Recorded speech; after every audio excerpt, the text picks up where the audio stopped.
pagawa natin yung ating knuckle bearing ng motor kasi kangalanganin na, so parang basag na yung bearing nya. Kaya guys, kailangan na natin papalitan ng bago kasi for safety. So hindi na siya safe pag na-drive ko, kumakabig na siya kapag matulin or paliko. Alright, so kaya pinagawa natin para sa safety ng pagdadrive. So yung knuckle bearing daw ang problema, baka basag na. Kaya ayun, bumili tayo, magawa tayo ng knuckle bearing.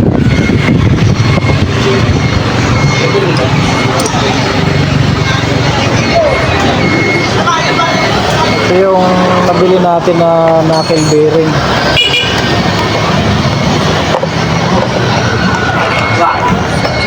Ayan. Ito yung ipapalit natin guys na knuckle bearing. Ayan. So ito yung ikakabit dyan. Okay. Mahaba mo yan.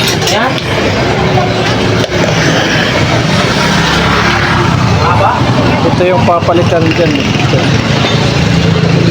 Itong loob na to. Yan yung ilalim na yan. Yan ang papalitan dyan kasi baka basag na yung bearing. Yan. Itong dalawa sa taas. Kaya lang matrabaho siya kasi madaming babaklasin bago magawa yun. Kaya medyo matrabaho siya.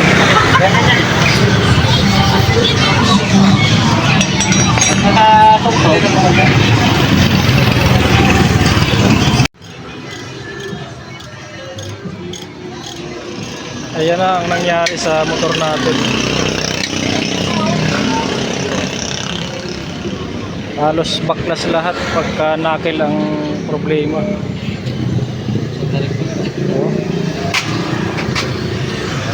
Tanggal lahat. Cover.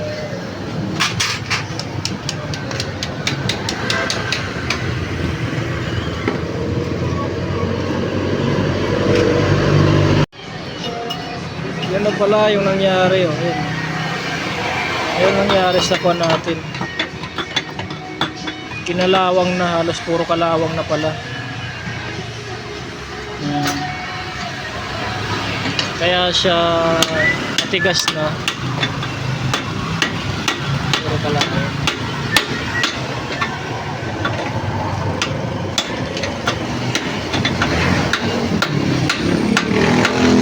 So, yan yung papalitan natin ng bago. Yan.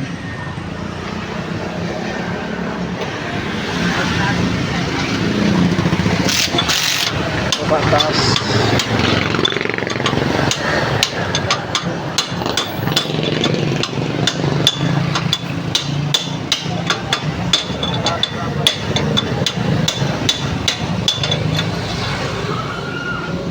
Yun.